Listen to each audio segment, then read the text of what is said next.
A melhor amiga da minha mãe acabou se revelando uma perseguidora delirante que acreditava que meu pai estava apaixonado por ela. Ela assediou a nossa família por anos, espalhou boatos pela cidade, no fim, surtou quando percebeu que meu pai nunca deixaria minha mãe por ela.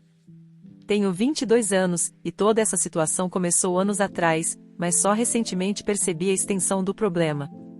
Primeiro, deixe eu contextualizar a minha família. Meus pais são Maria, 49 anos, e Robert, 51 anos. Eles estão casados há 28 anos e têm 4 filhos, eu e meus 3 irmãos mais novos, de 20, 18 e 16 anos. Minha mãe é diretora de um colégio e meu pai é gerente regional numa grande empresa de construção. Não somos ricos, mas vivemos bem. Meu pai ganha bem e moramos num bairro agradável. Minha mãe adora postar fotos das nossas férias e das conquistas da família nas redes sociais. Ela tem orgulho do que construíram juntos. Cresci acreditando que minha família era normal. Não perfeita, mas estável. Daquelas famílias que discutem por coisas pequenas, mas sempre se protegem quando algo realmente importa. Meus pais sempre foram parceiros. Nunca vi gritos, nunca vi traições, nunca vi aquele tipo de tensão silenciosa que muitas casas carregam. Era um lar seguro. Ou pelo menos eu achava que era. Talvez por isso tenha demorado tanto para perceber que algo estava errado. Sandra entrou na nossa vida como alguém inofensivo. Uma mulher recém-divorciada, aparentemente fragilizada, sozinha em uma cidade onde não conhecia ninguém.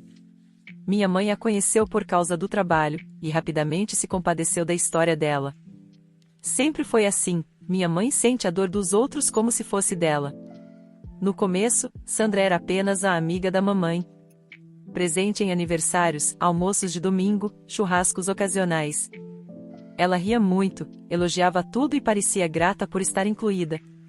Mas, olhando agora, percebo que desde o início havia algo deslocado. Ela quase nunca falava comigo ou com meus irmãos. Não perguntava da escola, não demonstrava curiosidade pelas nossas vidas. Mas com meu pai era diferente. Sempre tinha assunto. Sempre tinha perguntas. Sempre tinha um sorriso mais aberto, um olhar mais atento. No início, interpretei aquilo como simpatia exagerada. Nada mais. Com o tempo, comecei a notar como a postura dela mudava dependendo de quem estava por perto. Quando minha mãe estava presente, Sandra era contida, quase tímida. Mas quando aparecia sozinha, o comportamento mudava completamente. A voz ficava mais suave. A proximidade aumentava. Os elogios se tornavam mais pessoais. Ela começou a aparecer na nossa casa em horários estranhos. Sempre com uma desculpa pronta. Sempre a sem querer. Sempre ficando um pouco mais do que devia. Eu via meu pai desconfortável às vezes, mas ele nunca dizia nada. Não queria parecer rude. Não queria magoar a amiga da esposa. E minha mãe confiava nela cegamente. O que mais me assustava eram as perguntas. Sandra queria saber tudo. Horários do meu pai. Rotina de trabalho. Academia. Preferências. Restaurantes favoritos. Filmes que ele gostava. Tudo vinha embalado em um tom casual, quase inocente. Mas eu sentia algo estranho toda vez que ela perguntava mais. Era como se estivesse coletando informações. Com o passar dos meses, aquilo deixou de ser apenas uma sensação incômoda e passou a se transformar em um medo real. Comecei a perceber padrões. Aparições coincidentes. Encontros inesperados. Comentários que pareciam ir além da amizade. Ainda assim, eu não dizia nada. Porque como você acusa alguém que todo mundo confia? Como você aponta perigo quando ninguém quer enxergar? Eu comecei a guardar tudo dentro de mim. As pequenas estranhezas. Os olhares prolongados. As visitas fora de hora. As perguntas demais. E cada vez mais eu sentia que aquela mulher não estava apenas próxima da nossa família. Ela estava se infiltrando nela. E, sem que a gente percebesse, já estava imaginando um lugar que nunca seria dela. Com o tempo, aquilo que antes eram apenas sensações vagas começou a ganhar forma. Não era mais só algo estranho. Era um padrão. um padrão que se repetia tantas vezes que se tornava impossível ignorar. Sandra começou a aparecer nos lugares onde meu pai estava. Não ocasionalmente. Com frequência demais para ser coincidência. Primeiro foram os canteiros de obra. Meu pai comentava casualmente, durante o jantar, que Sandra tinha passado lá para deixar café ou almoço. Dizia isso como quem conta algo curioso, até gentil. Minha mãe sorria, achava atencioso. Eu ficava em silêncio, sentindo um aperto no peito que não sabia explicar direito. Como alguém simplesmente passa por ali tantas vezes? Depois vieram as redes sociais. Minha mãe sempre gostou de postar fotos da família, férias, aniversários, pequenas conquistas. E Sandra estava em todas. Absolutamente todas. Curtia primeiro. Comentava rápido. Mas o que mais me incomodava era o conteúdo dos comentários. Ela não elogiava a família como um todo. Ela elogiava meu pai. Que homem incrível! Ele parece tão jovem. Maria, você é uma mulher de sorte. Uma vez, em uma foto simples, com todos nós sentados à mesa, ela comentou algo como: famílias assim são raras, principalmente quando o marido é tão especial. Lembro de fechar o aplicativo com raiva. Aquilo não era normal. Não era elogio inocente. Era foco demais. Intensidade demais. Meu pai, novamente, não percebia. Ou não queria perceber. Sempre foi o tipo de pessoa que evita conflito a qualquer custo. Preferia interpretar tudo como bondade, como exagero de carinho. Ele nunca flertou de volta. Nunca deu abertura. Mas também nunca cortou. E talvez isso tenha sido combustível. Eu comecei a notar outras coisas. Sandra passou a frequentar o mesmo supermercado que minha mãe, nos mesmos horários. Começou a comentar casualmente sobre a academia onde meu pai treinava, a mesma que ela dizia não gostar antes. Começou a mencionar músicas que ele gostava, filmes que ele tinha comentado gostar anos atrás. Era como se ela estivesse montando uma versão idealizada dele dentro da própria cabeça. O ponto de virada para mim aconteceu no café onde trabalho. Sandra começou a ir lá todo sábado, religiosamente. Sempre no mesmo horário. Sempre no mesmo lugar. Sentava-se em uma mesa de canto com o laptop aberto, como se estivesse trabalhando. Mas o que ela realmente fazia era falar ao telefone. E ela falava alto demais. No começo, eram fragmentos. Um nome aqui. Uma descrição ali. Até que, em um sábado, eu ouvi claramente o nome do meu pai. Depois outro detalhe. Depois outro. Ela falava como se estivesse contando uma história de amor interrompida. Como se estivesse esperando a hora certa de agir. Lembro de sentir um frio subir pela coluna quando ouvi ela dizer algo como: eu esperei anos, mas agora ele vai perceber. Ali, algo dentro de mim mudou. Aquilo não era apenas admiração. Era obsessão. Passei a observar mais. A prestar atenção. A registrar mentalmente tudo que parecia fora do lugar. E quanto mais eu observava, mais evidente ficava que Sandra não estava vivendo apenas no mundo real. Ela estava vivendo em uma fantasia. Uma fantasia onde meu pai estava infeliz no casamento. Onde minha mãe era um obstáculo. Onde ela mesma era a escolha certa, apenas esperando o momento ideal para assumir o lugar que acreditava ser dela. Eu comecei a dormir mal, pensava em cenários. Em possibilidades. Em até onde alguém assim poderia ir quando a fantasia começasse a ruir. Porque fantasias delirantes não costumam acabar de forma tranquila. Falei pequenas coisas para minha mãe ao longo do tempo. Comentários sutis. Perguntas cuidadosas. Mas ela sempre defendia Sandra. Dizia que eu estava interpretando mal. Que ela só era carente. Que tinha passado por um divórcio difícil. E talvez tivesse passado mesmo. Mas aquilo já não justificava o comportamento. Meu pai, por outro lado, começou a demonstrar desconforto. Pequenos sinais. Respostas mais curtas quando ela mandava mensagens. Tentativas de evitar encontros. Ele nunca me disse isso diretamente naquela época, mas eu percebia. Ele sentia algo errado, mas não sabia como lidar sem causar um problema maior. E Sandra? Sandra percebia esse afastamento. Foi aí que tudo começou a escalar. Ela passou a surgir sem aviso, a ligar fora de hora, a mandar mensagens que iam além do aceitável para uma amizade. Perguntas pessoais demais. Comentários emocionais demais. E, aos poucos, o tom começou a mudar. Já não era apenas carinho exagerado. Era cobrança. Era expectativa. Era como se, na cabeça dela, meu pai estivesse em dívida. Como se devesse algo que nunca prometeu. E eu tinha a sensação constante de que estávamos andando sobre gelo fino, sem saber exatamente quando ou como tudo iria quebrar. O comportamento de Sandra deixou de ser apenas estranho e passou a ser sufocante. Já não era algo que acontecia de vez em quando. Era constante. Presente. Inescapável. Ela começou a mandar mensagens para o meu pai com uma frequência absurda. Mensagens de bom dia, boa noite, comentários aparentemente inocentes sobre o clima, sobre algo que tinha visto na televisão, sobre lembranças antigas que nem faziam sentido existir. O que mais me incomodava era o tom, íntimo demais, próximo demais, como se existisse uma relação que nunca houve. Quando meu pai demorava a responder, vinha outra mensagem. E depois outra. E outra. No começo, ele respondia por educação. Depois passou a responder com frases curtas. Por fim, começou a ignorar.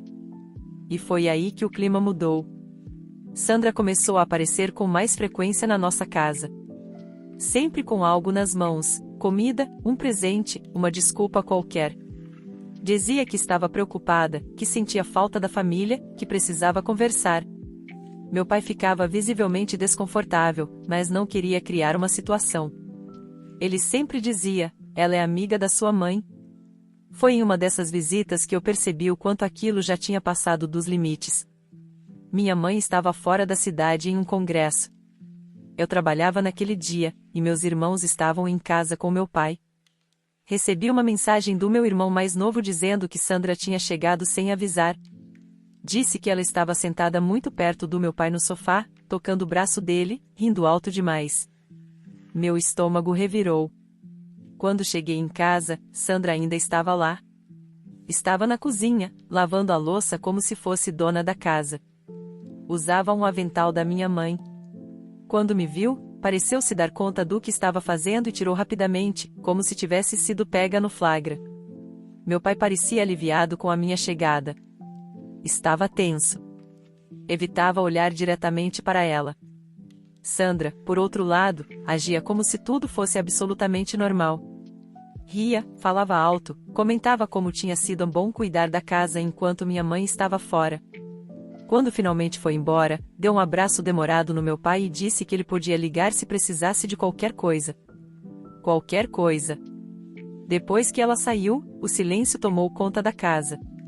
Meu pai comentou, com cuidado, que a visita tinha sido estranha. Disse que talvez ela estivesse passando por um momento difícil. Mas a forma como ele falava denunciava o desconforto.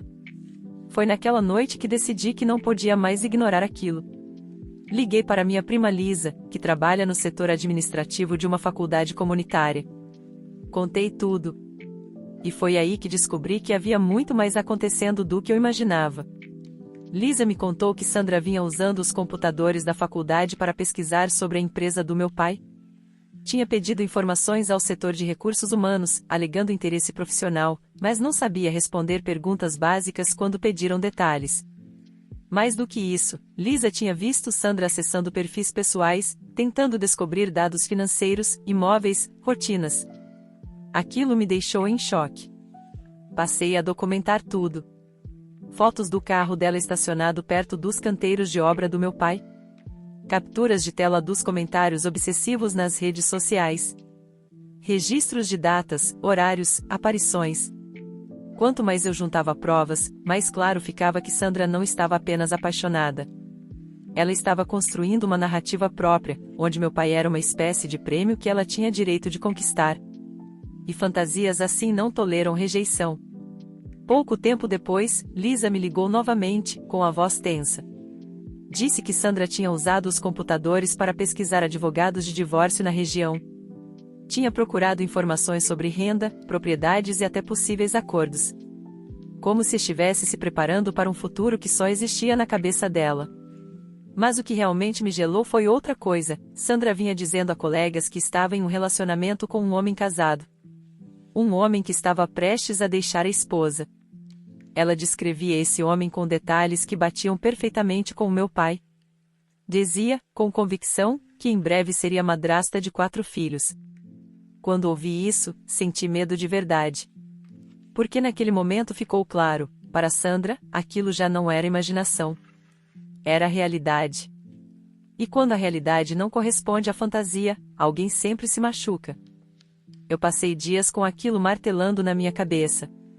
Cada nova informação tornava impossível fingir que ainda era só coisa da minha cabeça. Sandra não estava apenas passando dos limites sociais. Ela estava vivendo uma mentira tão elaborada que já começava a engolir todo mundo ao redor. Mesmo assim, eu hesitava. Contar tudo para minha mãe significava destruir uma amizade que ela valorizava profundamente.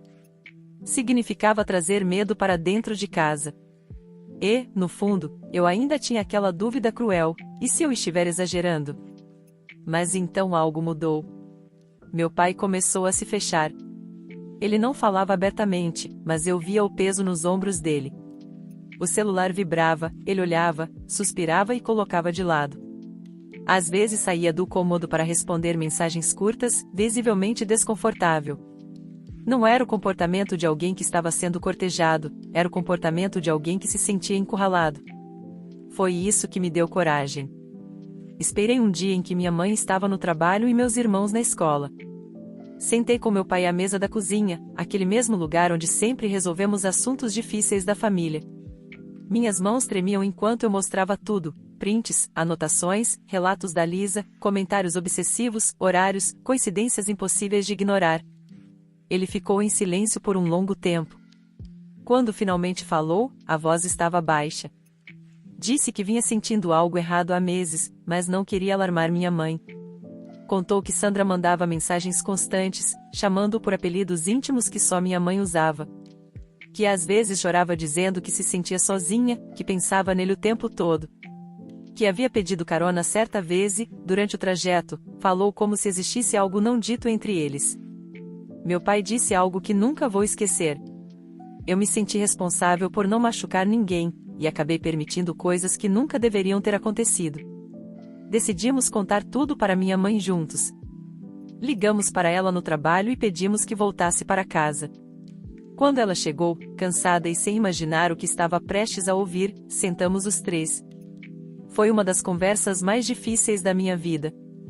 Minha mãe chorou. Negou no começo. Depois ficou em silêncio. Conforme as provas apareciam, o rosto dela mudava. Não era só tristeza. Era choque. Era traição emocional. Era a percepção de que alguém em quem ela confiava tinha se infiltrado na sua vida com intenções doentias. Ela admitiu que também tinha notado mudanças, mas sempre justificava. Sempre dava o benefício da dúvida. Como muitas mulheres fazem quando confiam demais. Decidimos confrontar Sandra juntos no fim de semana, com calma, sem envolver meus irmãos. Mas Sandra não esperou. 2 dias depois, ela apareceu em casa à noite, sem avisar. Trouxe vinho e um presente. Perguntou onde minha mãe estava. Disse que precisava falar com meu pai a sós. Algo no tom dela fez meu estômago embrulhar. Eu deixei ela entrar. Fiquei na sala. Meu pai desceu as escadas e ela começou a falar. Sobre amizade. Sobre conexão. Sobre sentimentos difíceis de ignorar. Aos poucos, o discurso mudou. Ela disse que sentia algo por ele. Que tinha certeza de que ele sentia o mesmo. Que meu pai estava infeliz no casamento, mesmo sem nunca ter dito isso. Quando meu pai se levantou e disse claramente que aquilo era inapropriado, que amava a esposa e queria que ela fosse embora, Sandra perdeu o controle. Ela começou a chorar. Depois a acusar. Disse que sabia que ele sempre quis outra filha, e que ela poderia dar isso a ele. Que poderiam começar uma nova família juntos. Foi aí que eu comecei a gravar. Meu pai mandou ela sair. Ela se recusou. Disse que não iria embora até ele admitir a verdade. Quando minha mãe chegou, encontrou aquela cena absurda, uma mulher que ela chamava de amiga se recusando a sair da sua casa, insistindo que o marido dela amava. Minha mãe não gritou. Ela foi fria. Pegou a bolsa de Sandra, colocou na mão dela e disse que tinha 10 segundos para sair antes que a polícia fosse chamada. Sandra saiu gritando que aquilo não tinha acabado. E naquele momento, eu soube. Ela estava certa. Ainda não tinha acabado. Depois daquela noite, a casa nunca mais pareceu a mesma. Era como se algo tivesse sido quebrado de forma irreversível. Não apenas a confiança da minha mãe em alguém que considerava amiga, mas a sensação de segurança que sempre tivemos dentro da nossa própria casa. Cada barulho do lado de fora fazia todos nós olharmos pela janela. Cada carro que diminuía a velocidade na rua parecia uma ameaça em potencial. Naquela mesma noite, minha mãe ligou para a polícia e registrou um boletim de ocorrência. Contar tudo em voz alta, para um estranho, tornou a situação ainda mais real. O policial foi direto: o comportamento de Sandra se encaixava em assédio e poderia evoluir para perseguição. Ele recomendou que documentássemos absolutamente tudo e que não tivéssemos mais nenhum contato com ela. Meu pai bloqueou o número de Sandra e todas as redes sociais. Eu fiz o mesmo. Meus irmãos ficaram revoltados quando contamos o que estava acontecendo. O mais novo chorou, com medo de que aquela mulher voltasse. O mais velho passou a checar portas e janelas antes de dormir, como se assumisse silenciosamente o papel de protetor da casa. Mas Sandra não recuou. No dia seguinte, ela começou a ligar repetidamente para o telefone do trabalho da minha mãe. Dizia à secretária que havia uma emergência familiar. Quando foi impedida, passou a aparecer fisicamente na escola onde minha mãe trabalhava. Ficava sentada no carro, observando. Em uma das vezes, a polícia precisou ser chamada para retirá-la do campus. Aquilo foi humilhante para minha mãe. Ela sempre foi respeitada profissionalmente, e agora precisava explicar que estava sendo assediada pela própria melhor amiga. Como se não bastasse, Sandra fez algo ainda pior. Ela registrou uma denúncia formal contra minha mãe, alegando que problemas pessoais estavam afetando o desempenho profissional dela. Era uma mentira descarada, mas mesmo assim gerou uma investigação interna.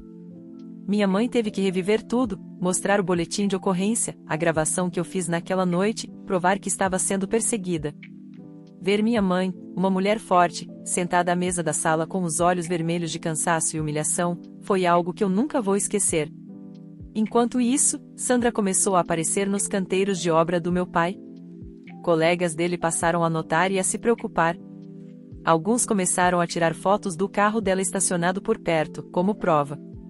Meu pai mudou rotinas, passou a chegar em casa por caminhos diferentes. Ele nunca disse isso em voz alta, mas eu via o medo nos olhos dele. Então vieram os boatos. Sandra começou a espalhar pela cidade que meus pais estavam se divorciando. Dizia que meu pai estava procurando uma nova casa, que minha mãe tinha um caso. Pessoas começaram a ligar para perguntar se estava tudo bem. Vizinhos cochichavam. Colegas de trabalho comentavam. Era como se ela estivesse tentando destruir a família que não podia ter. E então, como se já não fosse suficiente, começaram os presentes. Flores na porta. Bilhetes pedindo perdão. Cartas dizendo que ela não conseguia viver sem ele. Tudo endereçado ao meu pai. Cada vez que a campainha tocava, meu coração disparava. O pior momento veio quando Sandra apareceu na escola do meu irmão mais novo durante o horário de almoço. Disse ser parente e pediu para falar com ele. A secretaria estranhou, ligou para minha mãe, e a polícia foi chamada. Sandra foi presa por tentativa de contato não autorizado com um menor. Ela passou a noite na cadeia. Eu deveria ter sentido alívio. Em vez disso, senti um medo ainda mais profundo. Porque pessoas como Sandra não param quando perdem o controle. Elas escalam. A prisão de Sandra não trouxe paz. Trouxe silêncio. E o silêncio, naquele contexto, era ainda mais assustador. Por alguns dias, não houve mensagens, ligações, carros parados na rua, nem flores deixadas na porta.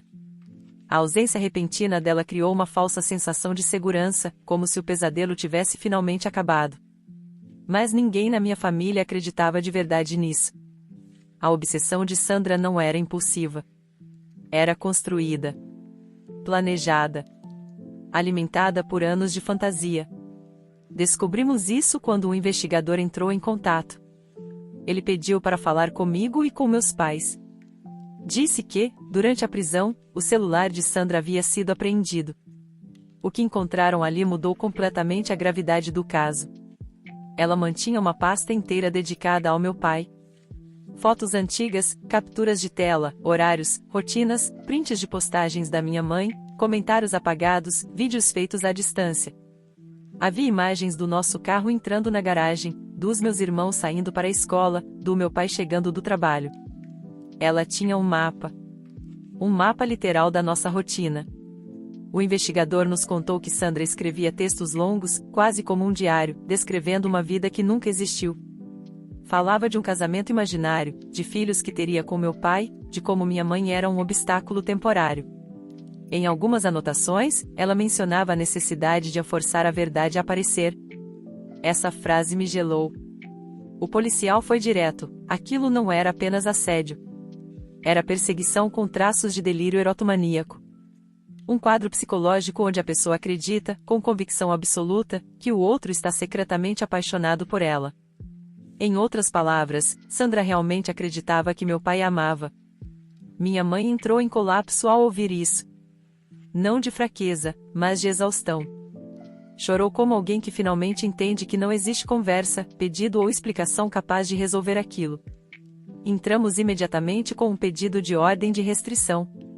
Enquanto o processo corria, Sandra foi solta sob fiança, com a condição de não se aproximar da nossa família. Mas ela tentou. No dia seguinte à soltura, um bilhete apareceu no para-brisa do carro do meu pai, no estacionamento do trabalho. Não havia assinatura, mas sabíamos de quem era. Dizia apenas: "Você sabe que isso não acabou. Eles estão tentando nos separar." Aquilo foi suficiente para acelerar tudo. A polícia conseguiu autorização para uma busca mais profunda no apartamento dela. E foi aí que o caso deixou de ser apenas psicológico e passou a ser fisicamente ameaçador. Eles encontraram cópias impressas de chaves, fotografias da nossa casa tiradas à noite, plantas baixas feitas à mão, anotações sobre horários em que a casa ficava vazia. Ela não queria apenas estar na vida do meu pai. Ela queria entrar nela à força. Minha mãe precisou se afastar temporariamente do trabalho. Meu pai passou a trabalhar remotamente sempre que possível. Instalamos câmeras, alarmes, sensores de movimento. Eu passei a dormir com o celular ao lado da cama, sempre carregado. Mesmo assim, a sensação de estar sendo observado não desapareceu. Sandra violou a ordem de restrição 2 semanas depois. Foi vista andando pela nossa rua de madrugada. Uma vizinha reconheceu o carro e ligou para a polícia. Quando chegaram, ela estava parada, olhando para nossa casa. Foi presa novamente. Dessa vez, não houve fiança imediata. E naquele momento, pela primeira vez desde o início de tudo, eu senti algo próximo de alívio. Mas a história ainda precisava de um fim. O julgamento não foi rápido. E, de certa forma, isso tornou tudo ainda mais pesado. Durante meses, nossa vida ficou suspensa em um estado estranho de espera constante. Cada notificação no celular podia ser uma atualização do processo. Cada ligação desconhecida fazia o coração disparar. A obsessão de Sandra já não estava fisicamente presente, mas a sombra que ela deixou continuava nos seguindo. O promotor apresentou um dossiê extenso. Fotos, mensagens, gravações, testemunhos, mapas, anotações. Cada nova prova exposta no tribunal reforçava algo que nós já sabíamos, mas que ainda doía ouvir: aquela mulher construiu uma versão paralela da realidade, e tentou arrastar a nossa família para dentro dela. Meu pai teve que depor. Ver ele ali, um homem sempre confiante, articulado, sentado diante de um juiz explicando como se sentiu encurralado, foi devastador. Ele falou sobre o medo de provocar uma reação ainda pior, sobre a culpa de não ter cortado tudo antes, sobre a vergonha de perceber que estava sendo observado há tanto tempo. Minha mãe falou depois. Ela não chorou. A voz saiu firme. Disse que a traição mais profunda não tinha sido contra o casamento dela, mas contra a confiança entre mulheres. Disse que jamais imaginaria que alguém que frequentava sua casa, conhecia seus filhos e compartilhava sua mesa pudesse nutrir um desejo tão destrutivo. Sandra assistiu a tudo em silêncio. Quando finalmente falou, confirmou o diagnóstico apresentado pelos peritos. Disse, sem emoção, que amava meu pai. Que sempre soube que ele sentia o mesmo. Que tudo aquilo era um mal-entendido exagerado. Aquilo selou o destino dela. O juiz foi claro ao ler a sentença. Falou sobre perigo real, escalada de comportamento, violação de ordens judiciais e risco à integridade de uma família inteira. Sandra foi condenada por perseguição, assédio agravado e violação de medida protetiva. Ela foi internada compulsoriamente para tratamento psiquiátrico, com restrições severas de contato. Quando saímos do tribunal, ninguém comemorou. Não houve sensação de vitória. Apenas cansaço. Demorou meses para a casa voltar a parecer uma casa. Meus irmãos voltaram a dormir a noite inteira. Minha mãe retomou o trabalho, ainda com receio, mas firme. Meu pai passou a fazer terapia, algo que nunca tinha considerado antes. Disse que precisava reaprender a confiar no próprio instinto. Eu também mudei. Aprendi que perigo nem sempre se anuncia com violência. Às vezes ele vem disfarçado de amizade, de preocupação excessiva, de proximidade forçada. Aprendi que ignorar sinais não os faz desaparecer. Só os fortalece. Hoje, anos depois, ainda temos câmeras na casa. Ainda somos cautelosos. Mas estamos juntos. Inteiros. Sandra não voltou a nos procurar. E espero, sinceramente, que nunca volte. Mesmo depois de tudo ter terminado oficialmente, nada voltou exatamente ao que era antes. Existe uma ideia errada de que, quando a justiça é feita, o trauma simplesmente desaparece. Como se um veredito fosse suficiente para apagar anos de medo, vigilância constante e tensão acumulada. A realidade é bem diferente. Durante muito tempo, qualquer som de passos na calçada fazia minha mãe parar o que estava fazendo. Qualquer carro desconhecido estacionado perto de casa era analisado com atenção excessiva. Ela nunca mais postou fotos da família em tempo real. As redes sociais, que antes eram uma forma de compartilhar orgulho e felicidade, passaram a representar risco. Meu pai demorou ainda mais para se recuperar. Ele carregava uma culpa silenciosa.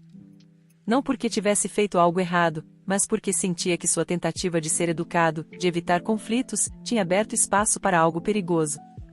Em terapia, ele aprendeu algo que mudou completamente sua forma de ver o mundo: gentileza sem limites também pode ser interpretada como permissão.